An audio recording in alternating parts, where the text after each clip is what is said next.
Bem-vindos a mais um vídeo da série Desmistificando a Morte. No último vídeo, a gente tratou o tópico do bem morrer.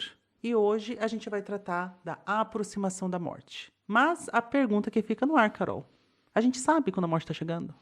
Olha, nem todo mundo sabe, mas existem muitos relatos, que nós vamos trazer aqui alguns exemplos deles, de pessoas que têm premonições, que sonham com esse momento, que veem sinais. Então, é muito interessante, mas a gente não vai se limitar a isso, não. A gente também vai abordar o tema da lucidez ou aquela melhora que a pessoa tem antes da morte.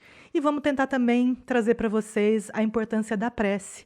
Então, eu acho que são assuntos muito relevantes, muito interessantes, e se vocês estiverem interessados, venham com a gente.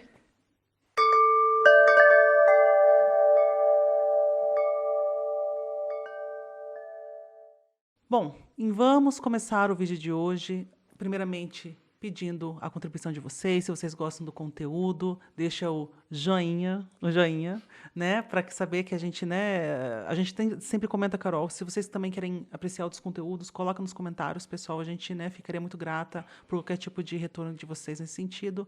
Então, ficamos felizes também para você que está aí nos ouvindo. E vamos começar hoje com indicações. Opa! Indicações muito legais. Temos duas grandes indicações hoje já para começar. Primeira, que eu acho que a Carol, o coração dela bate mais forte quando a gente fala do André Luiz, né, Carol? Ah, muito. tem um, né? Um espaço especial reservado. Do André. Não, André assunto. Luiz é espetacular. Por que a gente está falando do André Luiz, né, gente? Lembrando que o André Luiz é um espírito que trouxe muito conteúdo, muita informação através do médium Chico Xavier, na série de livros que primeiro se iniciou com o Nosso Lar. E, para quem não sabe, dia 25 de janeiro, nos cinemas de 2024, né, vai estar sendo lançado o Nosso Lar 2, né? Os Mensageiros, Os Mensageiros, né? Exato. Acho que eles querem usar o mesmo headline, né? Pra chamar fica, atenção. né, chama Já atenção, ficou chamando né? atenção, Com certeza. Com o Edson Celulari, né? Assim, é muito grande legal. elenco. Com Eu acho que vai ser super legal, até por conta do Nosso Lar, a gente sabe, né, como é que foi o Nosso Lar. Foi meio que um filme, assim, com efeitos especiais fantásticos à época, né? Um marco. E, creiam ou não, é um filme conhecido, inclusive, aqui no exterior, assim. É muito famoso e, quem sabe, Os Mensageiros ou Nosso Lar 2 consegue chegar ao mesmo patamar de publicidade e de sucesso, né? Então, seria muito legal, porque mostra efetivamente como que as coisas podem se dar do outro lado, né? Então, Primeira fica a dica perfeita. dia 25 de janeiro, para quem estiver assistindo o vídeo já imediatamente, né? Assim que postado. Do contrário, com certeza vocês encontrarão em qualquer lugar de streaming, né? Vale a pena, fica a dica. Com certeza. E a segunda dica de hoje é a série The Chosen, ou Os Escolhidos, que é uma série que trata da vida de Jesus, mas a partir ali dos 30 anos de idade, mais ou menos, né, dele. Então, assim, nos anos do ministério dele, que é uma série que é totalmente subsidiada financeiramente por pessoas normais. Ela não é vinculada a qualquer tipo de estúdio americano, hollywoodiano, de onde quer que seja. Então, é uma criação, uma produção bem independente e absolutamente... a essência é tão verdadeira, é linda a série, trata, né, a história do nosso querido mestre. E a quarta temporada vai ser lançada agora, no mês que vem, né? No mês de fevereiro. Que vem, eles vão lançar primeiro nos cinemas nos Estados Unidos, mas logo em seguida já vai estar disponível também no streaming. Acho só importante colocar também que é uma série, além de ser feita de forma independente, também que usa consultores de diversas religiões para tentar fazer com que a história não tenha viés para a religião X, Y ou Z, e ela tenta trazer um Jesus mais histórico, né, fora daquele cara loiro de olhos azuis que a gente está acostumado, que faz com que também a história fique com uma pegada bem legal. Eu acho que se você ainda não conhece, demorou. Não, e já separa, não é nem um lencinho, separa uma trolha de papel higiênico do lado, porque, gente, é choro garantido a cada episódio. Maravilhoso. E vai estar no SBT, parece, né? Eu fiquei sabendo. É verdade. Acho que o SBT comprou os direitos, acho que eles vão estar passando no SBT. Se eu não me engano, tem no Globoplay também, para quem tem Globoplay. E, fora isso, tem também no YouTube, tem o site da Angel, acho que chama, Angel né? Studios. Que também você de pode graça, assistir. gente. A quarta temporada, né? Acho que a Carol falou que vai ser lançada, então, em breve, mas até a terceira está disponível. E, se eu não me engano, recentemente, a terceira agora também dublada em português, para quem prefere, né? Então, imperdível. mais uma dica. Muito bem. Vamos nos direcionando ao tópico de hoje, né? Aproximação da morte. E é importante começar, eu acho, o vídeo de hoje, Carol, mergulhando no tópico, primeiramente reconhecendo a importância do luto. De forma nenhuma, quando a gente está abordando esse tópico da morte, o nosso local aqui é jamais de banalização desse evento, que cada um experiencia de maneira tão, tão única, tão intensa, tão... Né?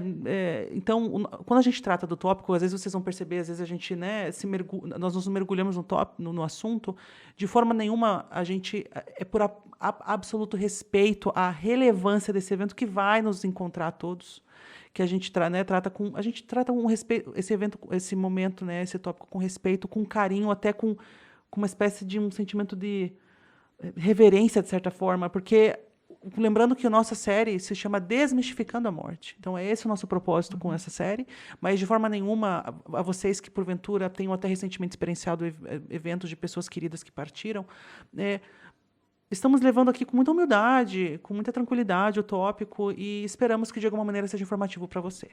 De forma nenhuma a gente quer banalizar esse tema, a gente sabe a dor e todos os processos psíquicos que a pessoa passa quando acontece no seu meio, inclusive não só com pessoas e entes queridos, a gente sabe que quando a pessoa perde um animalzinho, né, de estimação, a dor é muito intensa, a dor é muito profunda, mas talvez aí esteja o nosso desejo de contribuir para justamente fazer com que essa dor seja transformada, não numa revolta, mas numa... Que é normal também a pessoa ter no início, não, né, isso aí é absolutamente normal, mas para que a pessoa possa transcender essa dor, para que ela possa realmente transformá-la em saudade e na certeza de que se os laços são reais, muito provavelmente a gente vai se rever e as coisas elas vão num dia serem compreendidas de uma forma muito mais profunda do que a gente é capaz hoje, né? Perfeito, Carol. E agora, então, mergulhando no assunto, a grande pergunta que também foi feita no início, né, do vídeo. Carol, existem sinais que mostram que, porventura, a morte esteja começando ou quase que batendo na nossa porta? O que você pode dizer um pouquinho para a gente sobre o assunto? É muito interessante, gente, porque a gente, né, tem muito receio de falar sobre o assunto morte, diversos fatores estão aí por trás, e por conta disso a gente acaba não tocando muito nesse assunto ou se abstendo de falar a respeito. Porém, é um assunto que, se você for ver no YouTube, algum vídeo que tenha esse contexto acaba trazendo muitas visualizações, porque as pessoas, por outro lado, também são muito curiosas pelas situações e casos de relatos de premonições e de sinais e de sonhos e etc. Porque, assim, os relatos são muitos.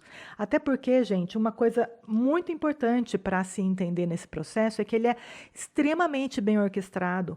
Não está acontecendo e não tem preparo nenhum. A gente, às vezes, não está preparado, obviamente. A gente, às vezes, principalmente quando a gente está falando de morte súbita, de acidentes, né, ou de mortes de crianças, obviamente a gente não está esperando e não está preparado. A gente, desse lado aqui. Do outro lado, gente, o processo é completamente diferente, até porque existe um planejamento reencarnatório, existe uma necessidade por trás, existe um mérito, talvez, daquela pessoa de receber um amparo da forma X ou da forma Y. Então, assim, nesse aspecto, para nós que ficamos, é praticamente impossível da gente saber como que está se dando o processo do outro lado, por isso, né, que a gente vai falar depois da importância da prece, é sempre legal, até porque a vida da pessoa só não é uma indicação do que vai acontecer com ela depois, mas, gente, é um assunto muito vasto e a gente ainda vai tratar disso de forma específica, né, Carol? Sim, perfeito, Carol. Acho que é muito importante tratar dessa maneira e lembrando aquilo que a Carol falou, a palavra é orquestrado. Acho que é a palavra perfeita, Carol. Uma das pessoas que eu e a Carol acompanhamos com bastante afinco é a Dolores Cannon, né? A Dolores Cannon, lembrando que é uma hipnoterapeuta que já desencarnou há uns anos atrás e ela trata, assim, nesse processo de hipnose que ela trabalhava com os clientes dela, ela acabou acessando várias consciências, né, digo a dizer até assim, quase que acesso direto a registros acásticos através de certas entidades. Um dos livros dela que chama Entre Morte e Vida, não Entre Vida e Morte, mas sim Entre Morte e Vida, né? Que existe, que é justamente esse gap importante. Ela fala, lembrando que quando a gente faz o nosso plano reencarnatório, existe ainda, inclusive no plano reencarnatório, não só o nosso trajeto aqui no plano material, mas também a maneira como iremos retornar ao plano espiritual. Ele é perfeito do início ao fim. Então, obviamente que o véu misericordioso divino de nos impedir de lembrarmos, ele justamente nos dá ele nos permite a gente realizar o nosso livre-arbítrio, que a gente também vem trabalhando em vários vídeos também. Então, gente, nada é por acaso, mas mais um pouquinho a gente vai falar sobre isso, mas para fechar aí a tua abordagem, que eu acho que é fundamental. Não, é fantástico pensar dessa forma, é importante a gente começar, se ainda não fazemos, pensar dessa forma, porque senão fica muito difícil de entender o processo. Então, a gente convida aqui agora para conhecer alguns casos reais, algumas situações que cada um de vocês, se fizerem uma busca na internet, vão conseguir encontrar, porque são fatos absolutamente vividos pela família, inclusive. Aliás, o último exemplo aqui é um exemplo maravilhoso. Mas, enfim, talvez o mais, não é emblemático, mas o que tem assim uma pegada, inclusive, risada, como é que fala? De cômica por trás. É o caso dos Mamonas Assassinas, né? A gente já tem muito tempo desse caso, eles morreram em 1996. Que perda, né? Mas, por que a gente traz ele hoje? Porque não só pelo fato de ser muito emblemático na questão das premonições, mas também pelo fato de que, recentemente, para quem mora no Brasil, pôde assistir um vídeo, né, sobre a vida deles, né? Teve um filme da vida dos Mamonas Assassinas. Super legal, gostaria de ter visto, gostaria de poder ver um dia, quem sabe. Mas, enfim, fora essa questão, né? Existem muitos sinais que permeiam a carreira e a vida desses amigos que formaram a banda Mamonas Assassinas. E, dentre os inúmeros, eu vou relatar aqui alguns, porque, assim, uma coisa interessante, o primeiro nome da banda era Ponte Aérea, até porque eles moravam muito próximos ali do aeroporto. Isso, Guarulhos, sim, exatamente. Claro. Então, assim, para eles, todos eles tinham o avião muito, muito presente na vida deles. Um deles, que era o Samuel, ele desenhava, o hobby dele era desenhar aviões, então ele estava sempre desenhando aviões. No primeiro disco da banda, o primeiro e único, né, disco da banda, tem um agradecimento a Santos Dumont, porque eles diziam que se não fosse pelo Santos Dumont eles não conseguiriam, eles teriam que ir a pé, né? Também ainda legal. Nessa pegada, por isso que eu tô rindo e a gente tá rindo, porque eles eram uma banda que faziam a gente rir, a gente sente muita também, falta, né? Claro, com certeza. Quando da morte deles, obviamente que foi relatada no Jornal Nacional, era o Cid Moreira, que era o apresentador do Jornal Nacional na época, e ele disse de uma forma muito interessante que parecia que eles tinham um medo e, ao mesmo tempo, ironizavam os acidentes aéreos, porque foram muitas e muitas entrevistas que tem gravadas em vídeo, em que eles falam que eles vão viajar com monomotor, que talvez a banda amanhã não esteja aí, tem um vídeo sendo feito do Dinho falando, o avião estava com um defeito, eu tenho uma boa e uma má notícia. A boa é que a peça foi trocada, a má é que ela quebrou de novo. Aí vem o cara e pergunta para ele, você não é o Dinho do Mamonas? Ele fala, eu era. Assim, sabe? Muita coisa. E talvez a mais forte de todas, que daí sai dos sinais e entra mais na premonição, que foi o Júlio. O Júlio, ele ia sempre, né, no cabeleireiro dele, 12 horas antes do acidente, ele foi no cabeleireiro. E no cabeleireiro, normalmente o cara era amigo dele, ele tirava foto só. E nesse dia ele fez um vídeo do Júlio. E foi conversar com ele e falou assim... cara, eu tive um sonho tão estranho essa noite. Eu sonhei que o avião caía, que estava em 12 horas antes. 12 horas antes, galera. 12 horas antes do acidente. Então, assim, essa e aí acontece, né? Então, assim, o que a gente quer dizer com isso, né? Lembra que enquanto encarnados, a gente não consegue ver a figura completa, a gente não sabe exatamente o que está se passando, né? Só que do outro lado, está tudo orquestrado perfeitamente, está tudo sendo organizado, e não só isso, normalmente, os nossos guias, os nossos mentores, eles vêm em sonhos e vêm em intuições e dão essa informação para que a gente já possa meio que se preparar, ainda que a gente não tenha consciência do que vai acontecer, mas para que pelo menos a gente possa internamente, lá no profundo da gente, já se preparar, porque a gente sabe, inclusive, que isso vai acontecer. Não é nenhuma surpresa para ninguém. O nosso eu superior, né? O nosso eu superior,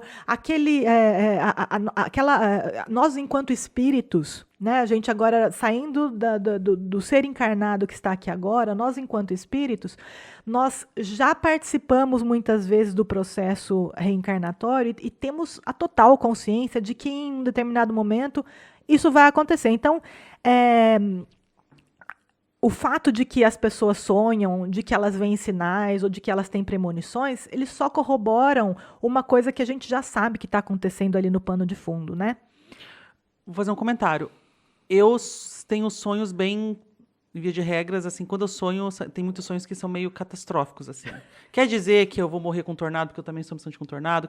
Eu já sonhei com um avião e tudo mais. A gente também não quer chegar aqui na conclusão, pô, você sonhou com um avião, caraca, lascou. Não vou amanhã, por favor. Não é por isso, gente. O que a Carol está trazendo aqui, olha a paleta de exemplos do caso de Mamonas, olha as sincronicidades funcionando aí né, Não foi um só cara que teve as coisas, né? Existem vários, a gente está aqui trazendo para vocês a paleta completa de eventos, de relatos, e olha que deve ser um pedaço só, porque muitas outras coisas não foram nem registradas. Então, é só isso aí, exemplos em que sim, existem contato, essas informações, o acesso a essas informações. Mas lembrando que não é porque a gente vai sonhar com alguma coisa, tá ali dando o nosso... Não é isso, né? Até porque muitas pessoas não sonham, né? Muitas pessoas não têm também essa... Tem lá no seu subconsciente, tá essa mensagem gravada de alguma forma, mas não trazem para o consciente. Então, a gente está trazendo as situações que provam que isso pode acontecer e que realmente a gente tem essa conexão com o plano espiritual a todo momento, né? Então, assim, tem um outro caso muito emblemático por causa de quão famoso era essa pessoa, falando de Ayrton Senna, que morreu em 1994. Bom, não precisa nem falar, para mim, que era adolescente na época, ele era um herói, ele era, assim, a gente ficou em choque quando a gente ficou sabendo, né? O país inteiro. O país inteiro, eu lembro até hoje daquele cortejo fúnebre, né? E o que acontece? Fora aquela cena também muito marcante dele, com as mãos assim atrás do carro, olhando para o carro de uma forma muito introspectiva, parecia que ele estava pensando, sabe, alguma coisa. A gente não pode falar, porque da boca dele diretamente a gente não tem nenhuma informação. Mas a gente tem algumas questões interessantes, sinais, se a gente quiser colocar assim, que podem trazer para a gente, de novo, né, corroborar isso que a gente está colocando. A Xuxa fez um programa com ele em 1988, se eu não me engano, um programa de Natal, em que ela beija o Ayrton Senna. Ela beija ele, ela dá um beijo para cada ano, dizendo que ele tenha um ótimo 88, um ótimo 89, um ótimo 90. Ela vai até 93. Ela não fala 94. Posteriormente, ela fala que ela se arrepende de não ter beijado o corpo dele inteiro e por todos os anos, porque ficou muito marcado para ela que ela não deu um feliz 94 para ele. Na época eles estavam juntos, né? E aí ela diz, inclusive, que antes dele correr naquele circuito que ele morreu, porque eu não sei se você... Bom, talvez vocês não se lembrem, porque nem nascidos eram, né? Mas teve a morte de um piloto antes, num acidente feio. O Rubinho Barrichello, ele teve um acidente bem feio também. E aí ele, obviamente, devia de estar estremecido e abalado com tudo que estava acontecendo, né? Qualquer um estava naquele momento. E a Xuxa disse, numa outra entrevista também, ela disse que tem testemunhas que ela fala que num dia antes da corrida ela teve um pressentimento muito ruim e que ela ia ligar para ele no dia seguinte porque ela queria saber, né, como é que estava tudo. E uma outra coisa, um outro fato interessante é que a Adriane Galisteu, que era a namorada dele na época, disse que recebeu uma ligação dele pouco antes da corrida dizendo que ele estava muito preocupado com tudo que estava acontecendo, né, e com a morte dos outros caras, e a Adriane disse para ele, não corre, não corra, né, e ele falou, você tá louca, como que eu não vou correr, né, não tem como não correr, e ela disse que falou para ele, mas, meu, se alguém pode não correr, tem, né, esse poder de não correr é você, né, e aí, e ele correu, então assim, essas coisinhas que também deixam a gente ali com não uma pulguinha atrás da orelha só, mas mostram pra gente que realmente pode haver sincronicidades e Com certeza. sinais, né, que vão mostrar pra gente algumas situações. Um caso, assim, talvez de uma pessoa não muito conhecida de muitos, mas também muito impactante, é de um rapaz chamado MC da Leste, que morreu em Campinas em 2013. Porque tem um vídeo dele pouco antes de morrer, ele morreu de uma forma violenta, ele foi assassinado, né, no palco, na cidade de Campinas, inclusive. Inclusive porque eu sou de Campinas. E ele tá ali, tem esse vídeo dele, né, ali antes de morrer, falando, ele tá primeiro cantando, né, um funk, um rap, né, e eu não sou muito dessa área, então não sei o que é, mas ele tá ali fazendo uma rima. E ele fala, mas ó, gente, isso aqui que eu vou falar agora é verdade. Eu me imaginei morrendo, eu me imaginei no cemitério, vendo as pessoas ao meu redor, como aqueles filmes em que a pessoa se vê saindo do corpo e indo para uma luz, e a minha mãe vindo me receber poucos dias antes de morrer. E ele foi assassinado. Nossa. E isso também está na internet, qualquer um pode encontrar. Como então, mais um caso interessante de como que as pessoas podem podem receber já a informação, né, já ir se preparando. Agora, o mais emblemático, eu acho, que é de uma pessoa desconhecida, né, mas é muito completo porque foi trazido por Chico Xavier, então você vê os dois lados da história, né, de uma pessoa chamada Moacir Poraza Júnior, que morreu lá em 1980, se eu não me engano. E ele tinha uma namorada, ele era jovem, tinha, sei lá, menos de 20 anos, agora eu não me lembro da idade dele, mas ele era bem jovem, tinha uma namorada.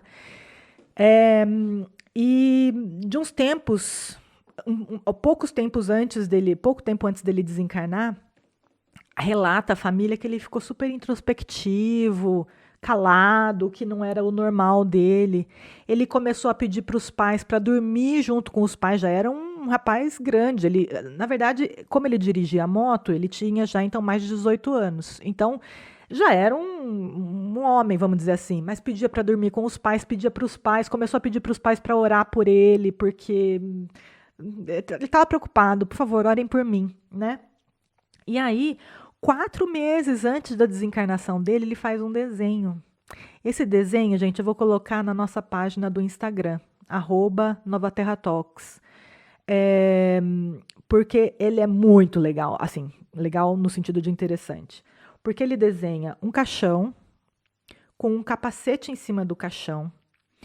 Ele desenha... Antigamente a gente desenhava, quando a gente estava assim namorando, a gente desenhava um coração com uma flecha assim no meio do coração.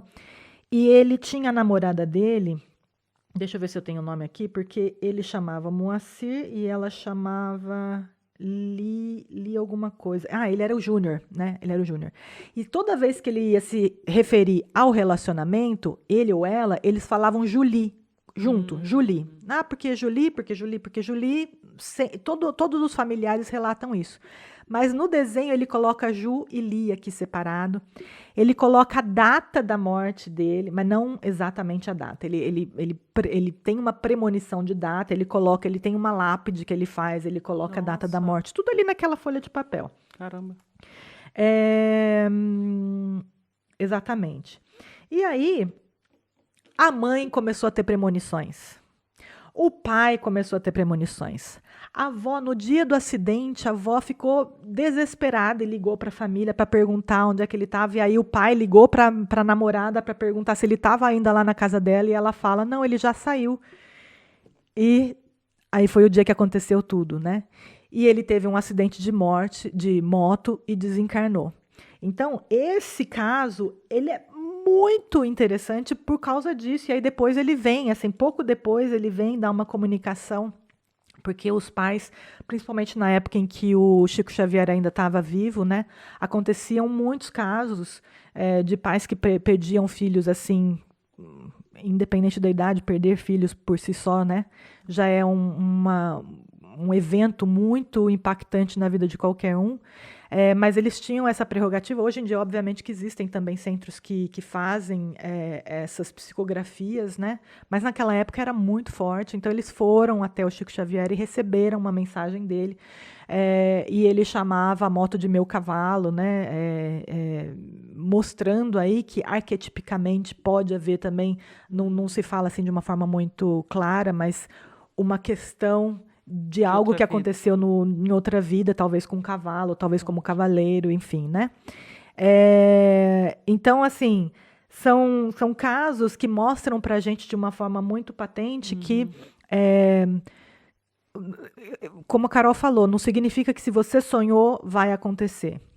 E a gente não está aqui ensinando ninguém a ler sinais e começar a ficar desesperado, achando, pô, agora eu vou morrer. Não é isso.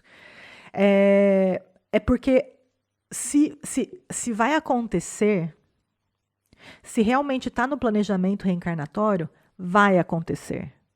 É um fato consumado.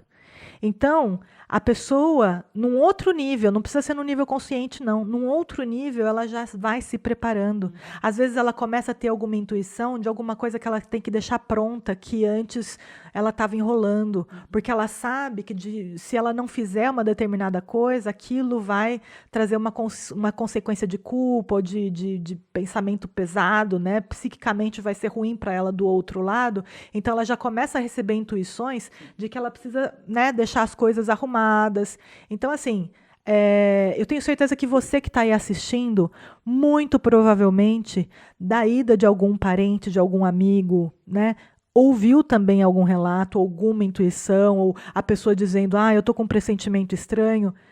É absolutamente natural e normal da vida. É isso que a gente queria, na verdade, trazer, né? Perfeito, Carol. E, de fato, exemplos não faltam, próximos de nós, disponíveis para quem tem interesse. E a gente também falou, Carol, quando se trata da aproximação da morte, existem outros eventos, outras circunstâncias que se tornam muito comuns nesse cenário. Um deles é a lucidez, que uma pessoa que, às vezes, por exemplo, está num coma, às vezes, porventura, recobra a consciência por um dia, por algumas horas, brevemente antes do desencarne, ou pessoas que estão assim numa queda assim vertiginosa dentro dos parâmetros, né, de indícios de saúde, né, da pessoa internada, por exemplo, de repente uma melhora súbita e depois o desencarne. Né? A gente vai tratar um pouquinho desse assunto. Eu, particularmente, tenho um caso para relatar, né? Que é o caso da minha avó. E abrindo um parênteses, a gente já falou dessa série outras vezes, falamos bastante de indicação já hoje. Tem a série da Netflix chamada Sobreviver à Morte. Tem um episódio que trata justamente desse caso, que é um médico que ele tem no inglês é hospice, né? Que é basicamente um lugar que cuida, faz tratamento paliativo para aquelas pessoas que já estão em fase terminal. E o médico que sempre com uma visão muito cética, muito, entre aspas, visão medicinal materialista, jamais vislumbrava isso, mas chegou casos tão emblemáticos para ele, assim, inúmeros, inclusive da mãe dele, que fez ele mudar totalmente de ideia, e ele ainda faz na verdade, um paper, né? Ele disserta sobre o assunto num estudo, em que ele faz, basicamente, assim, estatisticamente, quando os pacientes lá começam a relatar, ver parentes que estão já desencarnados, ou ver luz, ou tudo mais, ele consegue fazer cálculos estatísticos que a probabilidade da morte é muito maior. Olha que interessante. Então, você tem, de fato, estudos aí que corroboram o que eu e a Carol estamos aqui trazendo no vídeo de hoje. Mas falando da questão da melhora, né, breve, ou da lucidez, ou, enfim, encontrar pessoas, espíritos que já partiram. Na minha avó, eu estava aqui na Alemanha quando minha avó ela desencarnou, mas ela ficou uns dias internada no hospital, né? Ela estava bem malzinha, a avó. E minha avó, ela estava no momento já bem mal, e isso quem relatou minha tia, minha irmã, né? Meus familiares, em que, por vezes, ela sorria, ela dava um sorriso, abria o olho e olhava para uma direção onde não tinha nada, né? E daí a minha tia ela tem uma pegada um pouco mais espiritualista também, né? Ela falou, ô mãe, você está vendo o quê, né? Você está vendo o pai? Ela fez que sim. a minha avó confirmou. E, Legal. se não me engano, ela até falou o nome, que era meu avô, no caso, o esposo dela já partiu, e também ela usou o termo Aparecida, e Aparecida a gente não sabe de fato se é. Minha avó teve uma filha que acabou morrendo poucos dias depois de um problema cardíaco, que também se chamava Aparecida, ou se era uma Aparecida que era uma prima dela, que ela era muito próxima dela. O fato é que ela falou, sim, que estava vendo. E então tem exemplos assim, acho que são inúmeros, né, Carol, nesse sentido. Então, apenas compartilhando o exemplo da minha família aí, então eu posso falar. Não estava lá, obviamente, mas, enfim, para mim isso já é patente, é claro, não tem nem discussão. E, Carol, o que você pode então falar um pouquinho desse tópico para a gente, lucidez e melhorantes Eu da acho que é morte? legal você falar isso e compartilhar com a gente um exemplo seu vivido, porque só mostra que também é um outro fato patente da vida que acontece na família de praticamente todo mundo. Acho que todo mundo que está aí do outro lado talvez tenha algum relato para falar de coisas que aconteceram na vida de vocês, né? Mas voltando à questão de como é orquestrada isso por trás, né? Para mostrar para a gente, em primeiro lugar, para entrar nesse tópico, inclusive, que a gente vai mostrar isso de uma forma muito clara, é que o amparo no desenlace ele é constante. Todos nós recebemos o amparo, todos nós recebemos algum tipo de amparo, vamos colocar assim. Obviamente que um amparo especializado, a fim de que o espírito desencarnante esteja protegido, para que ele possa ser diretamente encaminhado, talvez por um local de transição, ou direto para a colônia, ou tudo mais. Isso depende, obviamente, da vida que a pessoa levou, isso depende de quem ela era, né, das escolhas que ela fez.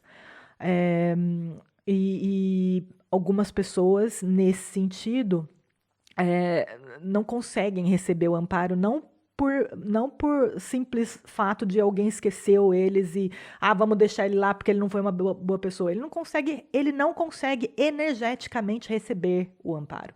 Ele consegue receber a ajuda no caso do cortar os laços, mas não muito mais do que isso. Então, fiquem também conscientes disso, porque é uma outra questão interessante que nos leva a repensar talvez algumas atitudes, no sentido de fazer uma herançazinha de boas atitudes para aquele momento em que a gente está desencarnando, tão importante para nós. Obviamente, lembrando que escolhas, a gente precisa fazer boas escolhas, né? Falamos isso bastante no outro vídeo. Um parênteses, Carol, se você me permite, Claro. você está relatando uma coisa fundamental, gente. Tem que colocar em letras garrafais. Nunca estamos sozinhos na partida. Por mais que não consigamos ver, nunca estamos. Falamos do filme Nosso Lar, no início, que agora é o Nosso Lar 2. E no Nosso Lar, no primeiro, do livro e no filme, é o caso do André Luiz, justamente quando ele está desencarnando, ele vê depois, quando ele está na colônia, a mãe dele estava lá no centro cirúrgico com ele. Só que ele, pelas condições como a Carol acabou de relatar, não conseguiu vislumbrar, foi direto, né, para um umbral grosso. Então, outro exemplo que a gente acabou, né, trazendo hoje aqui na roda da conversa, para também contextualizar o que a Carol está trazendo. Com certeza. Aliás, o caso que a gente vai tratar aqui hoje, que é um caso que está no livro Obreiros da Vida Eterna, que, aliás, gente, se alguém quer saber mais a respeito desse assunto, de como se dá a morte, dos tipos de morte e tudo mais, é um livro muito interessante, tem muita informação, tá? Então, a maioria das coisas que a gente vai trazer aqui nesse aspecto vem desse livro. Aí a gente vai tratar do caso Dimas. Por que o caso Dimas? Porque ele traz muitos detalhes, e o Dimas, ele era uma pessoa que agia de forma ativa pelo próximo, tá? Ele realmente era um trabalhador, ele era médium, ele estava sempre dando de si e inclusive perdeu a saúde por conta do excesso de trabalho que ele realizou pelo próximo, por colocar o próximo em primeiro lugar. Né? Mas, apesar disso, ele ficou 12 meses em sofrimento antes de desencarnar, ou seja, mostrando aí também algumas coisas importantes, fazendo até um pouquinho um retorno à Bezerra de Menezes, que a gente mencionou no primeiro vídeo. Bezerra também ficou 4 meses com AVC de cama. Então, Bezerra de Menezes ficou 4 meses. Um dos espíritos elevados com letra maiúscula, né? Exatamente. Mostrando que não são indícios de mérito o que acontece com a pessoa antes da morte, para aquelas pessoas que ainda são muito, né? E acham que conseguem julgar por cenas do cotidiano se a pessoa é X ou é Y ou é Z. Mereceu. Mas você está vivendo isso porque mereceu, né? Visões muito superficiais. Então, né, para a gente aprender. No caso, ele ficou, então, 12 meses em sofrimento. Ele tinha um excelente arquivo de serviço, né? Desgastou, então, o corpo físico mais do que necessário. E aí, o que acontece? Ele tinha um desequilíbrio psíquico no campo familiar, porque ele não queria deixar a família dele desamparada. Ele tinha um apego à família. E a família, igualmente, um apego com relação a ele. A mulher e os filhos também não queriam perdê-lo, não queriam deixá-lo partir de jeito nenhum. Então, tinha dos dois lados, tinha ele, talvez até esses 12 meses de sofrimento estejam diretamente ligados com isso. Do lado, ele não queria deixar a família de jeito nenhum, apesar, veja bem, apesar do conhecimento de como é no plano espiritual, do que acontece do outro lado e tudo mais, aquelas coisas todas, né? E a família dele, por sua vez, não querendo que ele partisse de jeito nenhum, com muito sofrimento e tudo mais. O que tornava o desencarne dele, que era necessário, muito difícil. Muito difícil para os espíritos que estavam ali como socorristas para ajudá-lo no processo de desencarne. Né? Aliás, muito comum isso, né, Carol? Absolutamente. Muito comum. Uma das coisas que a gente vai tratar num outro vídeo, inclusive, é essa, né? Esse medo da morte que faz com que a pessoa tenha essa dificuldade de partir. E aí, gente, eu vou ler rapidamente aqui para vocês uma passagem importante desse livro, que fala assim, ó. As correntes de força exteriorizadas por ela infundem vida aparente aos centros de energia vital, já em adiantado processo de desintegração. O que significa isso? Por ela... A esposa, ela infundia energia, ela mandava inconscientemente, mas com o desejo de que ele ficar, ela mandava energia para os centros vitais dele e isso realmente o reanimava, assim, não o reanimava, infundia fluido vital para que ele se mantivesse vivo, mas em situação penosa, porque ele não estava bem, o corpo físico dele estava desorganizado. Mas você veja aí quão as coisas, esse intercâmbio se dá entre pessoas, principalmente pessoas que têm esse relacionamento, esse sentimento por trás, esse vínculo. Carol, isso nos coloca, eu não sabia desse caso, né, Carol? A Carol já falou várias vezes, a gente prepara as nossas anotações muito separado, né? A gente se complementa. Desculpa. Mostra a importância de nós aqui encarnados. Quão importante é a nossa ação e o nosso pensamento no processo de desencarne daquele ente querido. Pensamento e sentimento, Meu né? Deus, gente, olha, é muito importante o nosso papel. É fundamental. E, assim, esse caso ele vai trazer bastante fatos interessantes, né? Porque aí, no caso, tem um espírito que é vamos dizer, o coordenador do processo que está acontecendo do outro lado, e tem alguns espíritos que estão ali ajudando naquele núcleo, né, das coisas que estão acontecendo. E veja bem, o cara, com esse arquivo de serviço, ele poderia, dependendo, né, se ele estivesse num outro padrão, a família estivesse num outro padrão, receber diretamente lá no quarto onde ele estivesse a visita dos amigos que estavam do outro lado, que queriam estar ali orando por ele, ajudando no processo, mas o coordenador do processo, se eu não me engano, era o Jerônimo. Isso, o espírito Jerônimo, ele disse, olha, vocês me desculpem, mas eu não posso permitir a entrada deles aqui, que ao invés de ajudar, eles vão atrapalhar, porque o Dimas está em muito desequilíbrio. Então, mesmo aqueles que tinham boas intenções não podiam estar ali com eles naquele momento. E aí o que acontece? Ele existem 3 espíritos, estavam lá o Jerônimo, o André Luiz e mais 2 espíritos ajudando no processo. Ele pede para esses 2 espíritos ajudar com relação à família e começar a inspirar a família bons pensamentos de desapego, alguma coisa que pudesse ajudar a que essas pessoas não ficassem enviando só esse desejo de fica, por favor, não vai embora, não morre, ah, meu Deus, não deixa ele morrer, né? E aí, o André Luiz e o Jerônimo focaram no espírito do Dimas, mandando renovações de forças para eles e dando passes longitudinais para que ele desse uma acalmada, porque aí ele tinha um plano na sua mente, que está diretamente ligado com o fato das pessoas terem aquela melhora repentina. Ele ia infundir forças e um temporário reequilíbrio das condições fisiológicas daquele corpo físico para permitir que ao as pessoas notarem uma melhora e ser até aferido pelos médicos essa melhora, os familiares então, então tá, então agora eu posso descansar, então agora eu posso relaxar um pouco, que bom que tá tudo bem, graças a Deus, né? Então, ele faz isso, o Dimas tem uma melhora, ele abre os olhos, ele acorda, ele fala com a família, ele fala para as pessoas,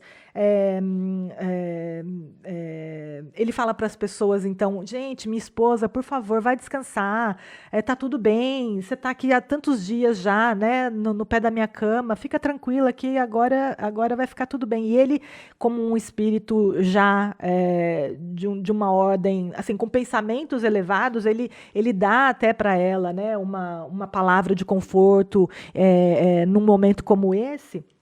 E aí faz com que a família, então, chama um médico, o médico constata que está tudo bem e fala que ele precisa agora de descanso, de silêncio. Ou seja, pessoal, saiam do quarto, ele precisa de silêncio, ele precisa de descanso, e as pessoas, confortadas de que está tudo bem, realmente saem. E nessa que eles saem, eles começam a cortar esses cordões fluídicos da esposa para com ele, que estavam, né, como eu disse, prorrogando, né, o processo, aqui, né? Essa retroalimentação, né? E aí eles começam o processo de desencarne do Dimas. E é muito, muito, muito interessante como que esse processo se dá, porque, em primeiro lugar, o Jerônimo, ele pede para aqueles espíritos que estão ali no auxílio a fazerem uma rede de defesa ali daquele lugar, para que essas vibrações que agora localmente estão mais externas não atingirem ele de uma forma tão intensa. E ele estimula uma prece no Dimas. Então, ele coloca a mão na cabeça dele e inspira ele a fazer uma prece, porque a gente já falou no vídeo anterior, né, da questão de que nós ativamente devemos colaborar para que o processo se dê de uma forma mais tranquila. Então, nesse momento em que ele faz uma prece, que ele se entrega, né, a Deus, que ele pede ajuda a Jesus, a Maria, ele está ali, de uma certa forma, se colocando com humildade nas mãos da espiritualidade para que seja, né, feito o que for melhor. E aí, nesse momento em que ele tem esse estímulo, ele começa a se lembrar da vida dele quando criança, do amor da mãe dele, né, daqueles momentos felizes, e faz com que ele chame pela mãe. E no momento que ele chama pela mãe, felizmente a mãe estava num patamar mais elevado, a mãe vem, então entra aquela luz no quarto, a mãe vem, coloca ele no colo dela e começa ali a participar ativamente também na proteção daquele processo. Então é muito bonito. Obviamente ele não está conseguindo, obviamente não. A gente falou aqui da lucidez. No caso do Dimas, ele não está tendo lucidez na questão espiritual. Ele não está vendo o plano espiritual. Ele era um médium, mas ele está a perda de tônus físico dele fez com que, ao invés de ele abrisse os canais, ele fechasse os canais. Então ele não está vendo nada. Ele está só sendo amparado. E aí o Jerônimo começa com o desencarne. Então, primeiro, ele adormece e neutraliza os centros ali que fazem parte das vísceras, do sistema nervoso simpático. E depois que isso é feito, isso eu acho legal de contar para vocês, legal no sentido da gente saber como é que se dá esquematicamente o processo do desencarne do ponto de vista espiritual. O desencarne ele começa pelo centro vegetativo, então no plexo solar, no ventre, ele vai desligando, né, essa parte do plexo solar.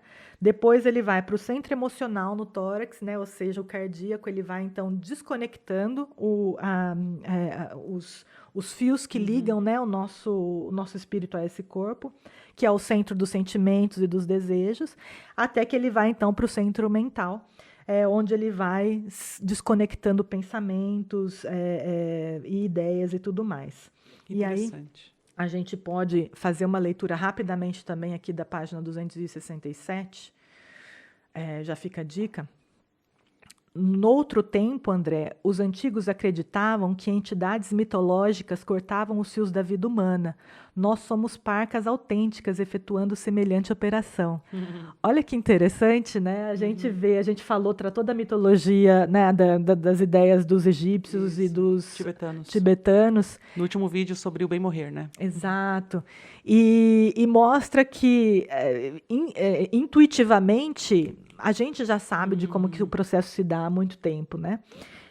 Então, ele faz essa desconexão e, a partir do momento que ele desconecta o cérebro, se desprende daquele ser que está ali uma chama violeta dourada, porque enquanto ele está fazendo o desprendimento desses centros vitais, vai saindo um fluido leitoso, eles dizem.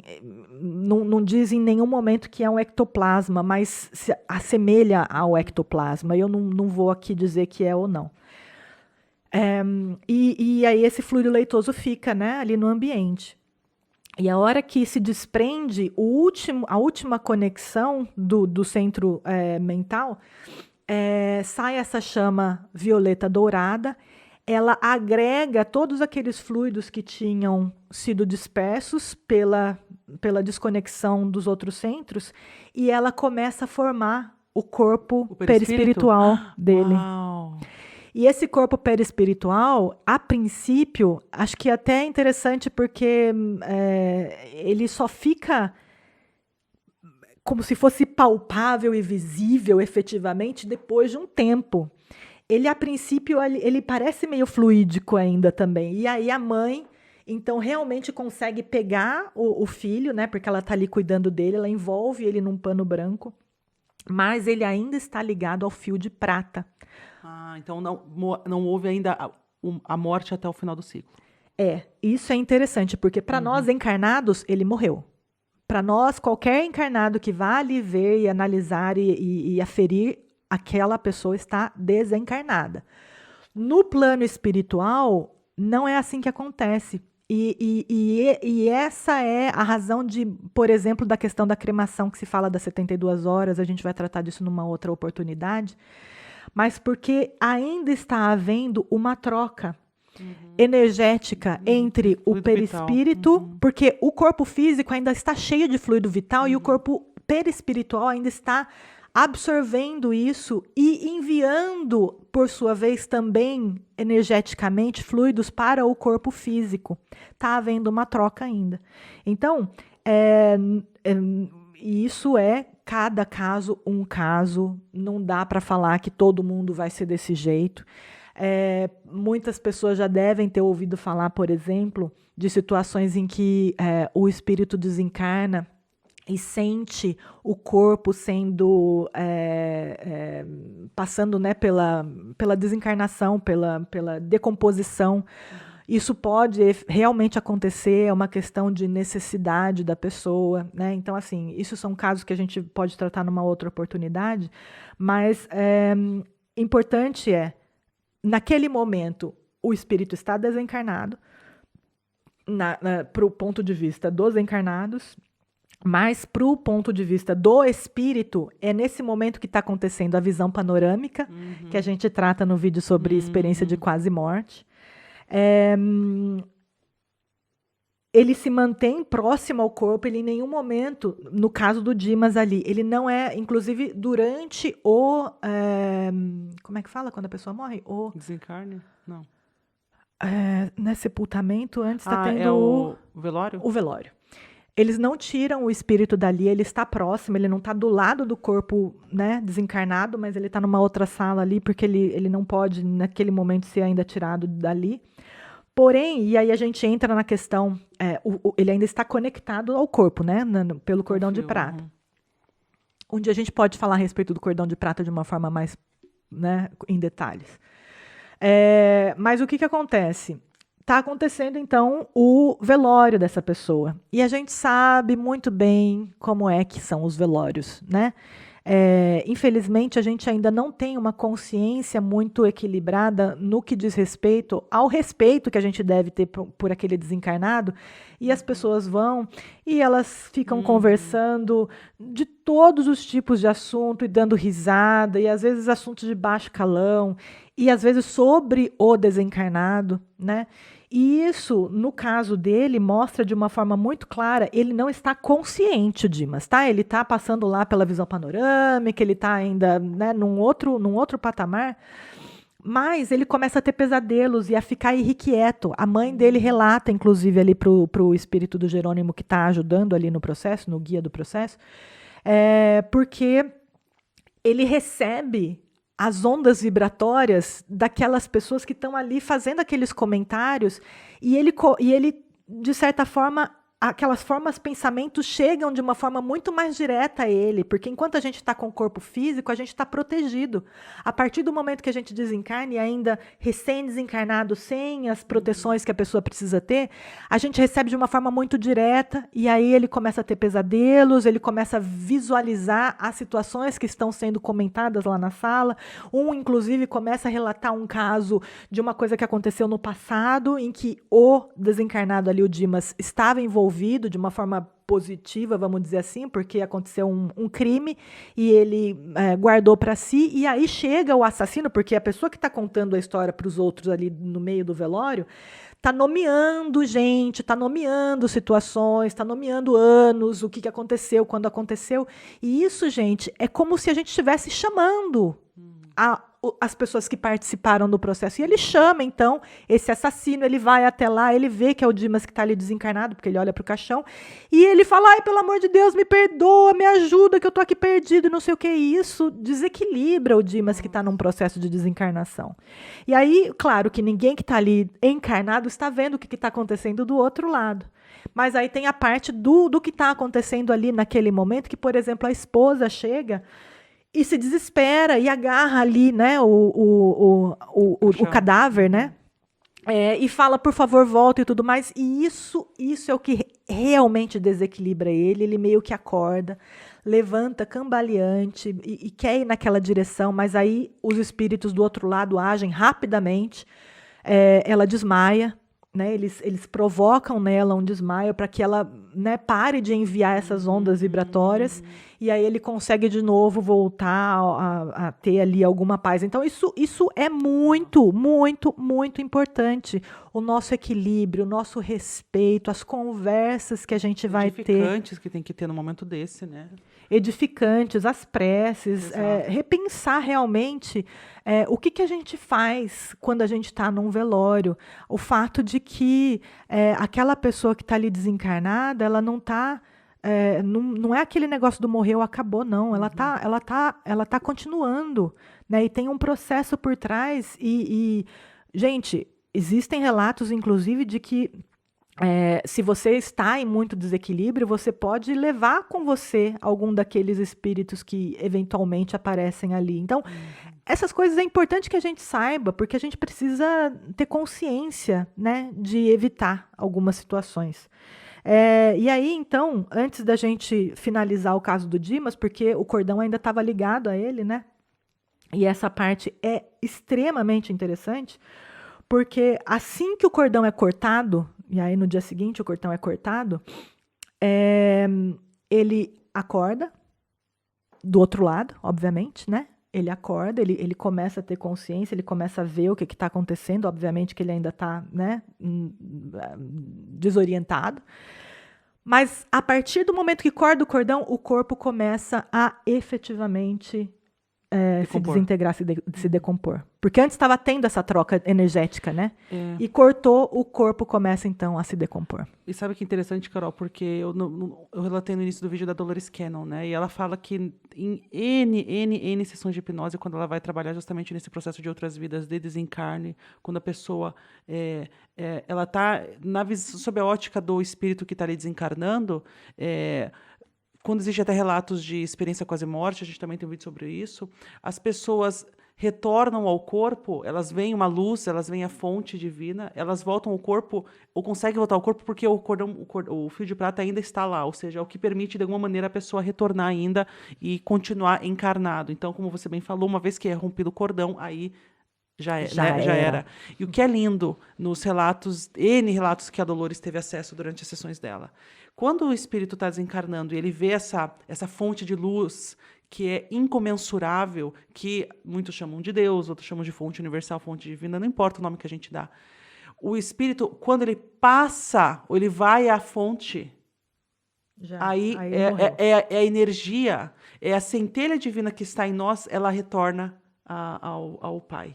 E é nesse processo, então para complementar, sob a ótica do relato dos espíritos que passaram por esse processo, descrevem, uma vez que você vai até a fonte, você acessa aquela fonte divina, Deus, rompe-se o cordão. Nos relatos de experiência de quase morte, eles falam, inclusive, da barreira energética, né? Que você não pode transpor a barreira energética. Exatamente. Né? Uma vez transposta, já não a pessoa tem quase consciência, morte, aquele espírito tem consciência. Se eu tomar esse passo, eu não volto mais. Eles sabem disso. Isso que é legal, porque conscientemente, talvez a pessoa que está ali relatando quando ela volta da quase morte, ela não sabe o que aconteceu, mas o espírito dela sabe. Né? Bom, então acho que tem umas coisas que eu acho que é interessante da gente relatar, o porquê que esse tipo de coisa acontece, né? Acho que no caso do Dimas a gente percebe aí, por exemplo, ele precisava então dessa melhora rapidamente para que então houvesse esse distanciamento da família, era super importante, ou seja, tenham isso em mente também, né?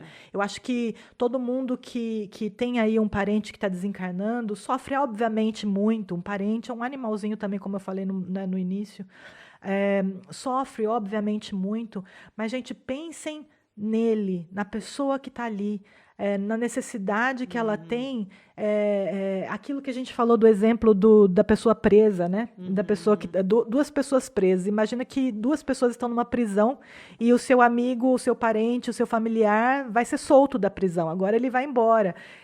Você vai ficar querendo segurar ele dentro da prisão? Facilite o processo, né? E ajude energeticamente de maneira consciente no processo, né? Com amorosidade, até com...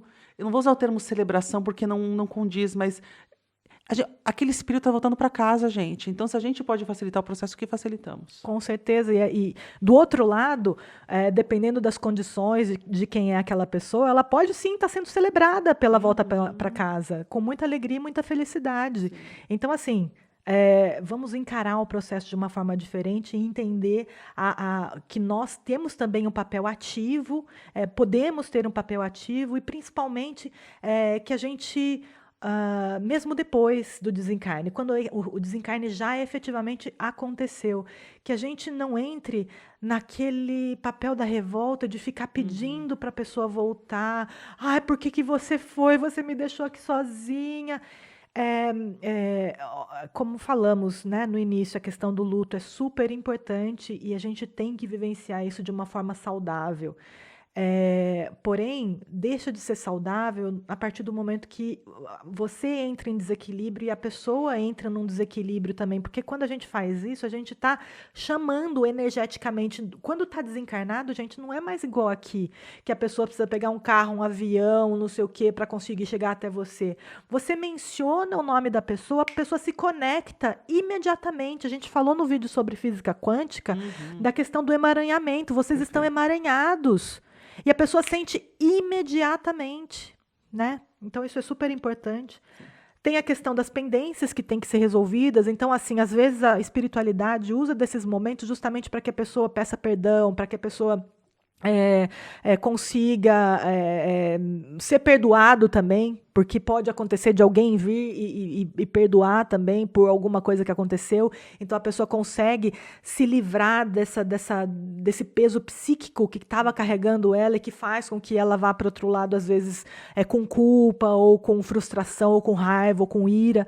Né? Tem um outro livro, não vou falar sobre ele hoje, mas chama Sexo e Destino, que tem uma história muito interessante da moça que sofre um acidente e ela está lá em vias de desencarnar, mas ela precisa, assim, seria muito bom para ela se ela dentro ainda, enquanto ela está encarnada, ainda que nos últimos momentos, conseguisse fazer as pazes com uma determinada pessoa. E isso é promovido pela espiritualidade, e ela consegue, e aí ela tem, por conta disso, um desencarne muito melhor, muito mais proveitoso para ela.